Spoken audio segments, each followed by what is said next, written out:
나라는 잠깐 영원히 지속되는 나라가 아니죠. 이 나라, 예수 그리스도께서 다스리시는 하나님의 나라와 한시적으로 하나님께서 허용하신 세상 나라, 다스리는 나라가 있습니다.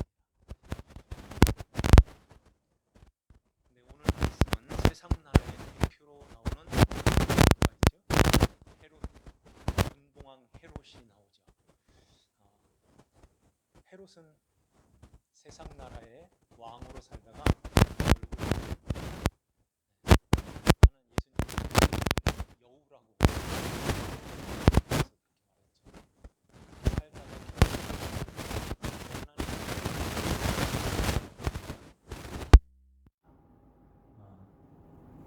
그러면은 헤롯이 왜 하나님 나라에 들어오지 못했을까요?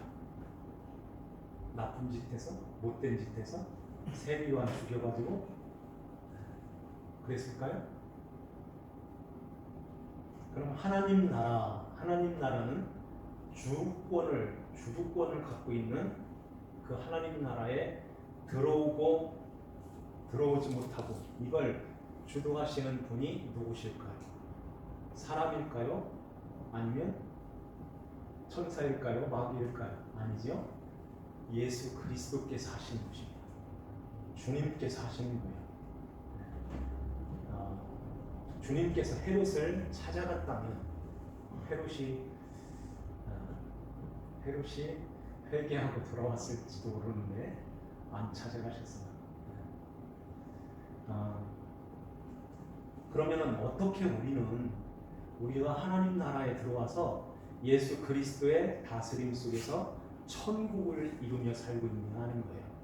지난번에 말씀드린 마태복음 13장에 7가지의 천국을 비유로 말씀하시는데 이것을 깨달았느냐 이렇게 물으시죠. 그때 제자들이 그러하오이다. 52절에 보면은 그렇다면 너희들은 천국의 제자된 서기관이다.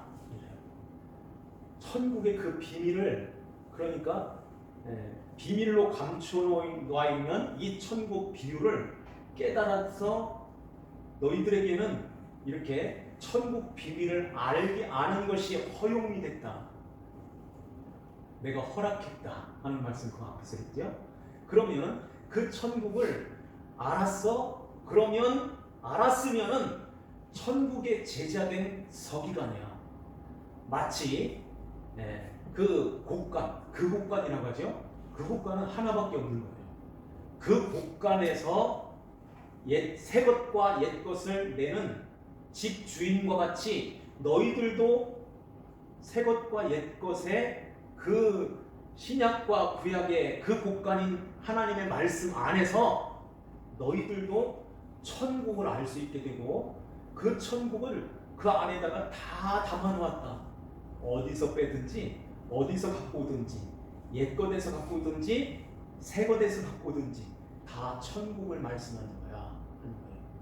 그러니까 하나님 나라와 그 하나님 나라를 주시기 위하여 오신 예수 그리스도 주님을 거기에다가 가득 담아놓으셨다는 것입니다.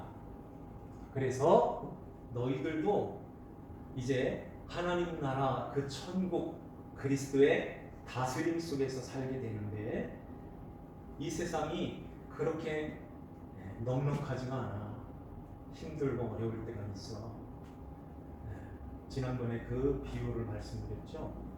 좋은 것은 그릇에 담아서 이제 아버지 집으로 가지고 가는데 그 어항 속에 있는 그 물고기, 그 좋은 것은 그 안에 좋은 그릇에 담겨져 있는데 그 안에서 저 바다를 보니까 저 바다에 있는 물고기가 훨씬 더 자유롭고 훨씬 더 잘 살고 자기 마음대로 다 하고 다 하는 그런 모습으로 있게 되는 거예요.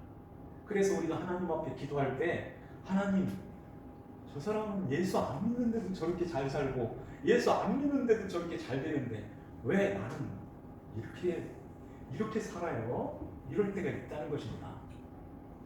그때 주님께서 너희들은 좋은 그릇에 담겨져 있는 내 백성, 내 아들, 딸, 내 거야. 이렇게 말씀하시면서 저기는 지켜주는 그런 아무런 장치가 없어.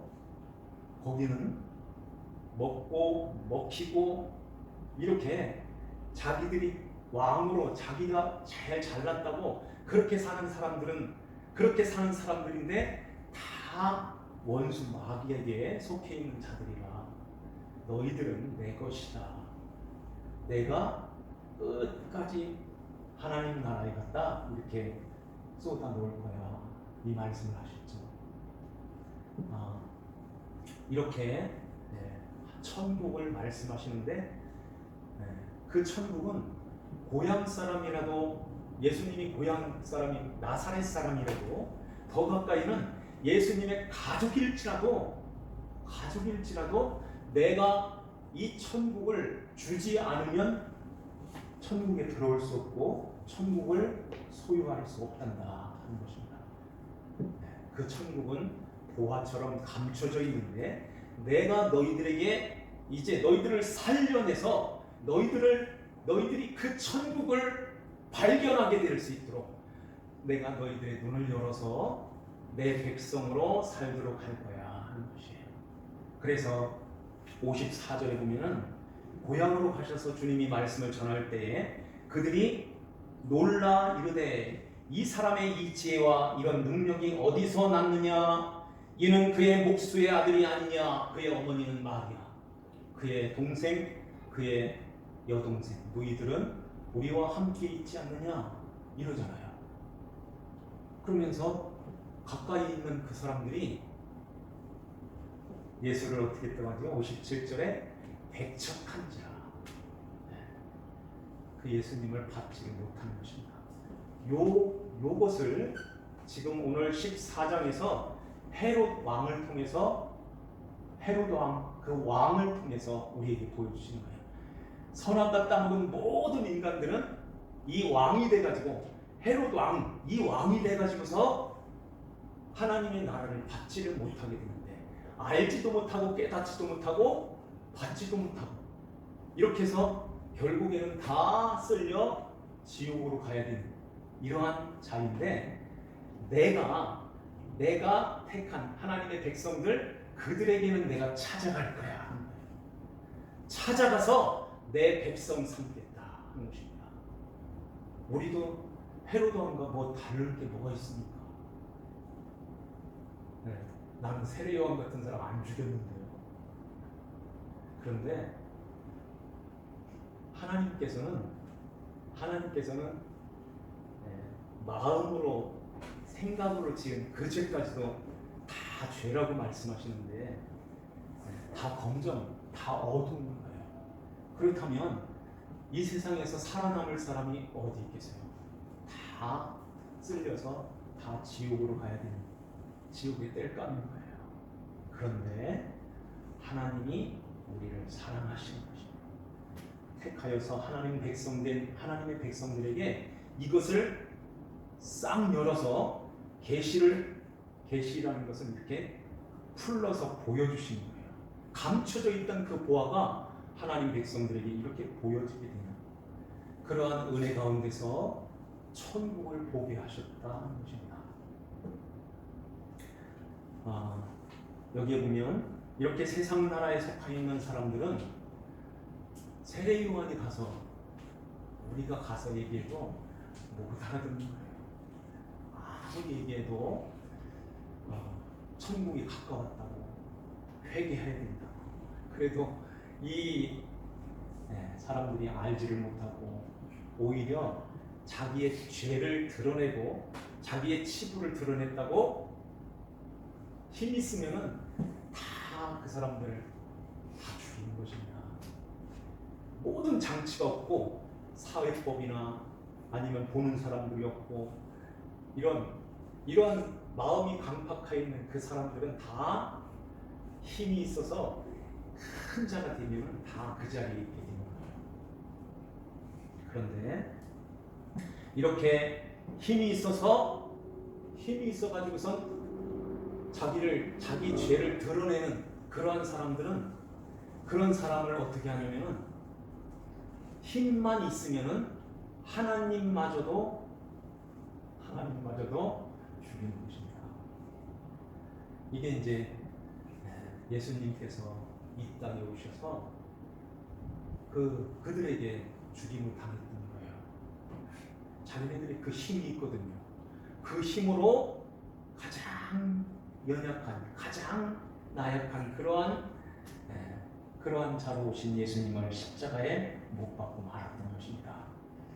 오늘 본문에서 이렇게 세상 나라의 왕이 된 모든 인간들을 대표하는 그 헤롯 왕이 등장하게 되는데요. 이 헤롯 왕, 그러니까 힘이 있으니까 자기 마음에 들지 않으면 무엇이든지 가르쳐. 자기 마음에 들면은 무엇이든지 또 그것을 내 것으로 취하게 되는 그런 모습을 보여주는 것입니다.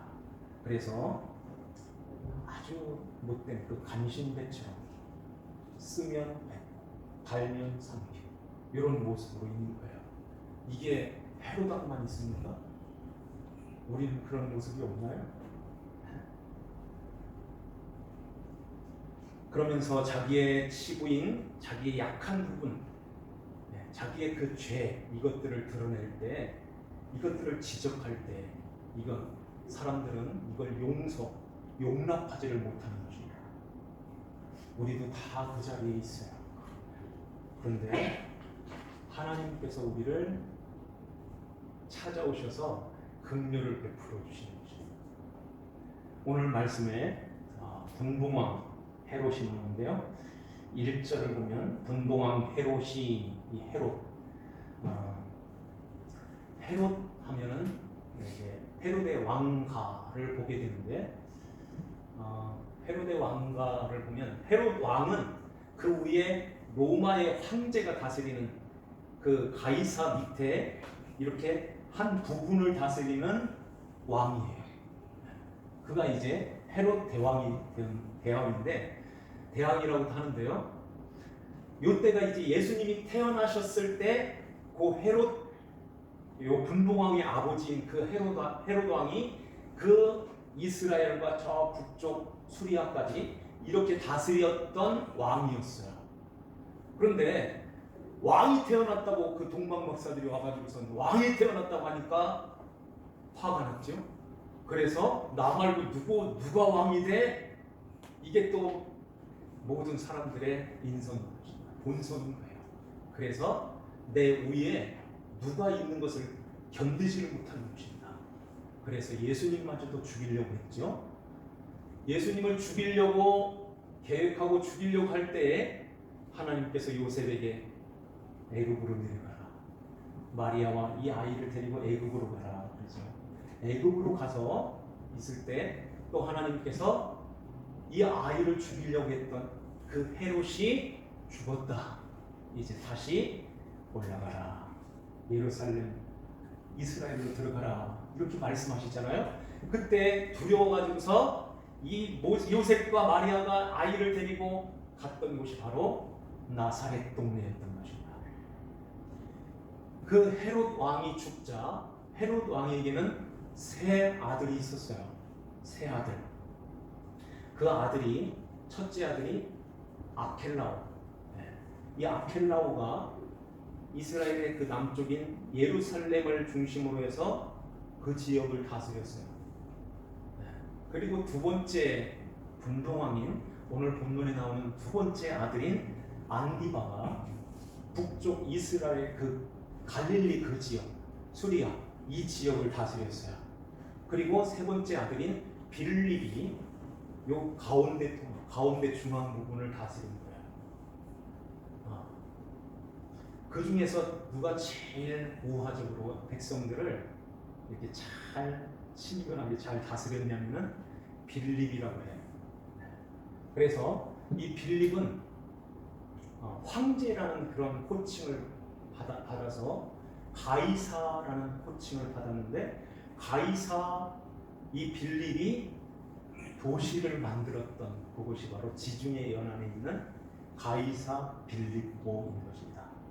거기에서 예수님께서 제자들에게 사람들이 나를 누구라 하더냐 했던 데가 바로 가이사 이 헤롯 빌립이 다스렸던 그 지역으로 가셔서 주님이 말씀을 하신 거예요. 그리고 첫 번째 헤롯 아켈라오가 다스렸던 이 예루살렘 이 지역에는 이 아켈라오는 아주 백성들을 잔인하고 혹독하게 폭정을 했다고 해요. 그래서 6년 만에 왕위에서 폐위가 되어버렸어요. 위에 황제가 있기 때문에 황제가 그렇게 한 것입니다. 그래서 이제 이 헤롯 아켈라오가 물러가고 왕이 물러가고 총독이 다스리는 체제가 된 거예요. 그래서 그때 누가 세워졌어요? 빌라도 총독이 이 예루살렘 이 지역을 관할해서 다스렸던 것입니다. 저 북쪽에 갈릴리 그 지역을 다스렸던 두 번째 헤롯 안디바가 오늘 본문에 나오는 이 사람인 거예요. 이 사람은 이 사람의 그 본부인이 있었습니다. 이 본부인이 누구냐면은 아라비아 나라의 아레타스 왕의 딸, 그러니까 이 공주하고 결혼을 했다고 해요. 그래서 그 딸이 나비티안이라는 딸인데 그 딸하고 결혼할 때 그 아라비아 그 왕 아레타스가 얼마나 좋았겠어요. 그 헤롯의 아들인 그 둘째 아들 안디바와 같이 안디바에게 시집을 보낼 때 얼마나 좋아했겠어요. 그래서 우리 같이 우애 있게 잘 지내자 이러면서 그 결혼을 하게 되는데 결국에는 얼마 못 가서 이 안디바가 쫓아낸 것입니다. 이 본 부인 아내를 쫓아냈어요. 그래서 이렇게 맨몸으로 처량하게 그 만신창이가 돼가지고서 이렇게 친정으로 쫓겨오는 그 모습을 이 왕이 보고서 얼마나 가슴이 아팠을까요? 아버지, 그 친정 아버지의 마음은 다 똑같죠. 이 마음이 그 마음이 아픈 이 가슴이 찢어짐이 깊은 상처가 돼가지고 당장 가서 둘러 업고 싶지만은 안 됐던 거예요. 그래서 나중에 군사의 힘을 길러가지고 이 안디바를 나중에 쳐들어가서 안디바를 죽였다고 해요. 이런 일이 역사 속에서 있었던 것입니다. 왜 이 그 본 부인을 쫓아냈을까요? 요게 또 다른 여자하고 눈이 맞은 거예요. 이게 해필이면 또 헤롯의 그 자기 동생 부인을 끌어온 것입니다. 이 여자가 오늘 말씀에 나오는 헤로디아, 그 딸까지 나가지고 헤로디아의 딸 살로메라고 하는데 이 딸까지 데리고 와가지고 딸이 춤을 추는 것을 보면은 거의 성인이 된 거예요. 이 딸을 데리고 와가지고서 이렇게 같이 눈이 맞아서 살게 되는데 이것을 세례 요한이 지적을 하는 것입니다. 어떻게 그럴 수가 있습니까? 하나님의 말씀인 율법에 다른 번역 성경에 보면 율법이 나와요. 율법에 이것은 하나님의 뜻에 어긋나는 범죄입니다. 이걸 지적을 하는 것입니다. 그것도 표준 세번역에 보니까 여러 차례 와서 여러 차례 지적했다. 반복해서 거듭거듭. 그러니까 좋은 소리도 한 번 들으면 두 번, 세 번 들으면 짜증나는데 이게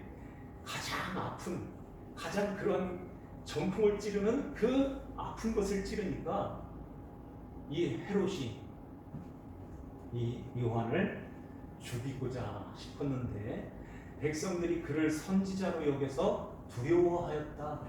그래서 감옥에다 넣었던 것입니다.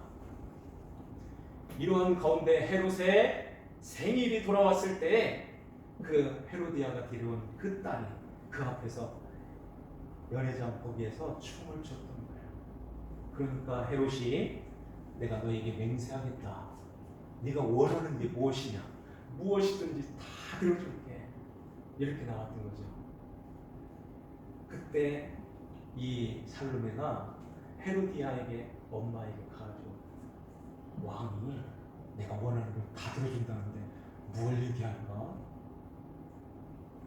그러니까 어머니가 이렇게 시킨 것입니다. 딸아, 셀린 왕의 머리를 소반에 담아서 지금 여기서 가지고 오도록. 8절 마지막 부분에 요한의 머리를 소반에 얹어 여기서 내게 주소서, 그렇게 하라고 시킨 거예요. 지금 시집도 안 간 그 처녀에게 머리를 잘라서 소반에 담아서 이렇게 잔인하고 정말 이런 사람이 어디 있습니까? 딸이 그 광경을 다 보고 모든 사람들이 그것을 보게 되는 것이죠. 이러한 가운데서 세례 요한은 형장의 그 이슬로 죽임을 당해요.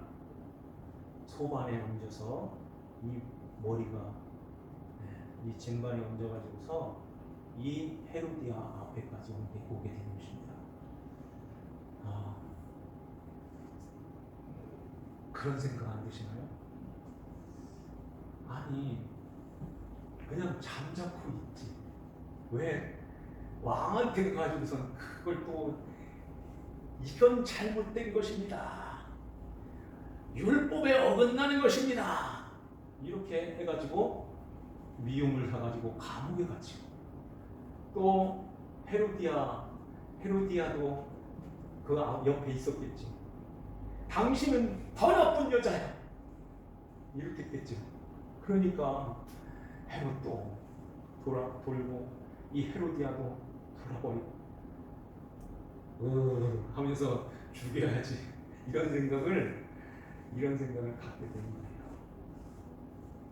그러면은 가만히 있었으면은 감옥도 안 갔을 거고 죽지도 않았을 텐데 왜 얘기를 해가지고서 저렇게 비참하게 목이 잘려서 죽게 됐을까요?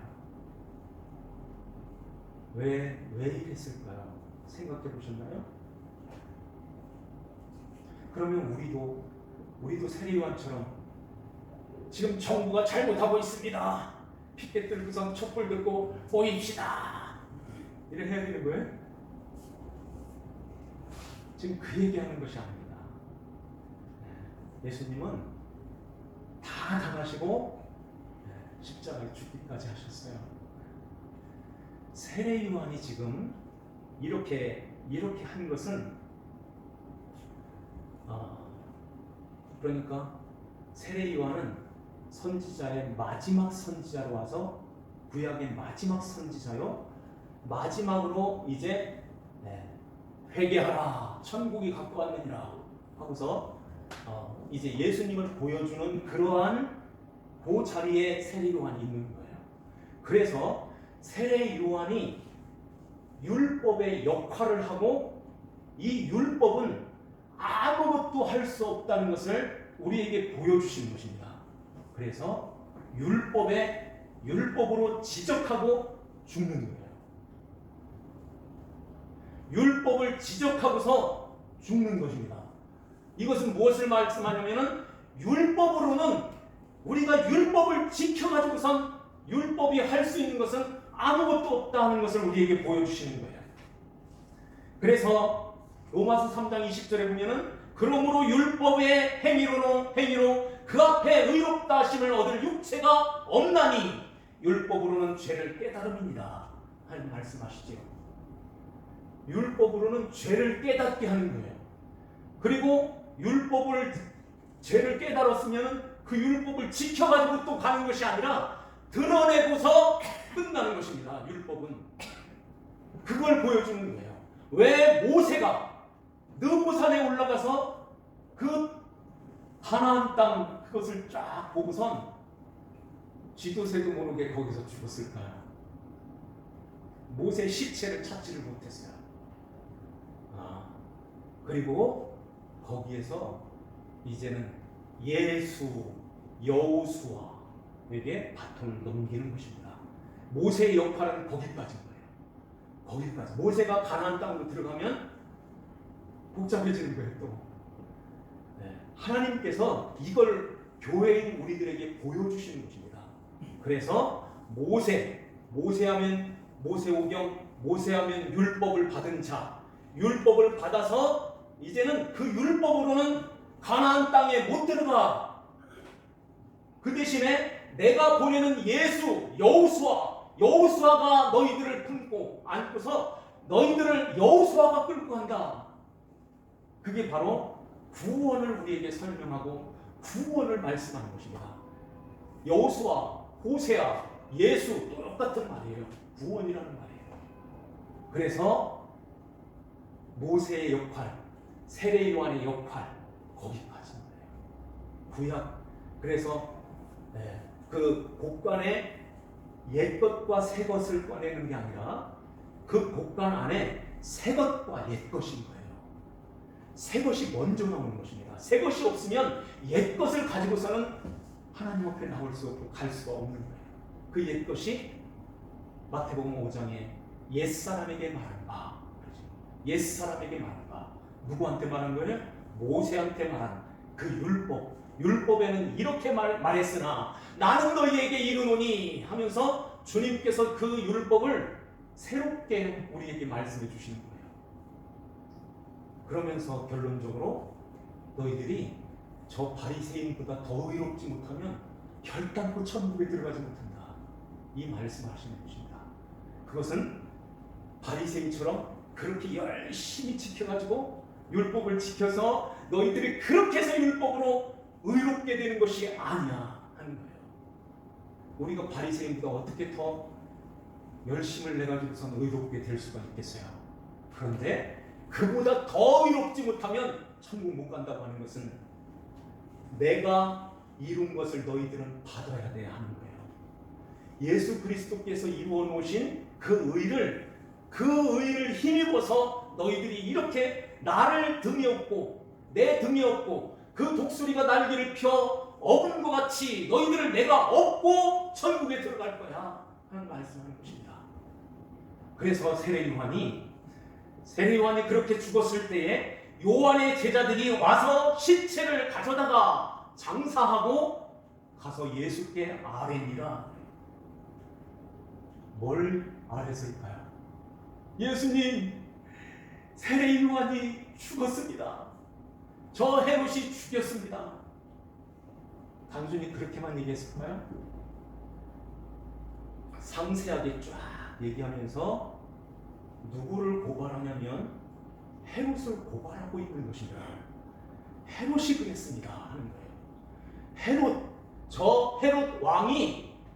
헤롯 왕이 이렇게 죄 가운데서 이렇게 사는 것을 세례 요한이 율법을 가지고선 지적해서 율법으로 그 죄를 드러냈는데 그 헤롯 왕이 우리 스승인 이 세례 요한을 이렇게 참수하여 이렇게 죽였습니다.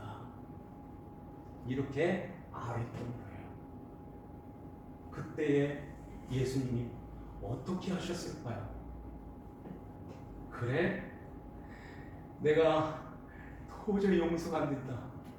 가서 헤롯 가만 안 놔둬야지. 이랬을까요? 그랬지 않았어요. 헤롯에게 찾아가지를 않으셨어요. 거기서 떠나 배를 타고 빈들로 가십니다. 13절 한번 볼까요? 예수께서 들으시고 배를 타고 떠나사 따로 빈들에 가시니. 이게 참 중요한 말씀인데요. 예수님께서 거기서 떠나시는 거예요. 헤롯에게 갔다면 헤롯은 하나님 나라로 들어오게 되죠. 그런데 가지를 않았다는 것은 내 백성 아니라는 것입니다. 헤롯 내 백성 아니라는 거예요. 우리도 똑같이 헤롯과 같은 그러한 본성, 그러한 죄악이 우리들에게 가득하여 있지만은 내 백성은 버리지 않겠다는 것입니다. 그래서 우리에게는 찾아오시는 거예요. 찾아오셔서 헤롯 왕 하나님처럼 된 그 자리에서 우리를 거기서 내려드리는 것입니다. 거기에서 살려내시는 거예요. 하나님의 백성된 우리들에게는 찾아오셔서 내가 너희를 어떻게 놓겠느냐, 아드마와 같이 스보임같이 어찌 너희를 버리겠느냐, 그렇게 말씀하시는 것입니다. 그래서 하나님의 백성들이 그래서 살아나는 것입니다. 그런데 찾아오지 아니하시고 등을 돌리고 가는 그 사람은 어떻게 될까요? 그러니까 그 주도권이 예수 그리스도에게 있다는 것입니다. 주님이 우리가 찾아와야 해도 아니야, 아니면 아닌 것입니다. 그런데 나도 몰라, 나도 생각지도 못했어, 나 같은 것이 어떻게. 그런데 찾아오셔서 그 보화를 발견하게 하시고 그 보화로 인해서 인생이 완전히 바뀌어지는 천국의 인생으로 우리를 만들어주시는 그분이 바로 예수 그리스도신 거예요. 내가 만들어서 내가 주도해가지고 천국으로 들어가는 게 아니라 주님이 찾아오시는 것입니다. 세례 요한의 역할을 그 역할인 거예요.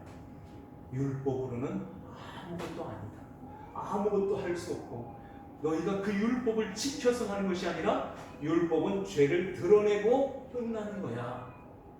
세례 요한이 거기서 죽는 것입니다. 모세가 거기서 죽는 거예요. 그리고 예수 그리스도께로 넘겨지는 것입니다. 네, 모세가 죽고 여호수아 예수께 넘겨지는 거예요. 그게 이제 모형적으로 우리에게 보여주신 거라는 거예요. 그래서 우리가 이렇게 하나님의 백성이 되어서 예수 그리스도가 이제 우리 안에 들어오셔서 하나하나 가르쳐 주시고 깨닫게 하시고 천국의 그 다스림 속에서 우리를 이끌고 가신다는 것입니다. 천국 비유의 말씀을 모든 것을 깨달았느냐? 예, 그러합니다. 그러면 이제 내가 너희들은 헤롯과 같이 그렇게 버리지 않고 내 백성으로 삼았어. 내 백성이니 내가 끝까지 자기 사랑을 끝까지 사랑하여 내가 끌고 갈 거라 하는 것입니다. 우리 한번 요한복음 13장 1절 말씀을 읽고 말씀을 읽겠습니다. 요한복음 13장 1절. 6월절 전에 예수께서 자기가 세상을 떠나, 거기인데요. 같이 한번 읽겠습니다. 시작. 6월절 전에 예수께서 자기가 세상을 떠나 아버지께로 돌아가실 때가 이른 줄 아시고 세상에 있는 자기 사람들을 사랑하시되 끝까지 사랑하시니라. 아멘. 우리를 끝까지 사랑하셔서 하나님 나라, 그 나라에 좋은 그릇에 담겨져서 거기다가 쏟으실 때까지 우리가 참고 인내하면서 주님만을 바라보고 주님만을 의지하면서 천국을 향해서 가는 저 여러분들 되시기를 주 예수님의 이름으로 축원합니다. 기도드리겠습니다. 하나님 아버지 감사합니다. 오늘도 주님의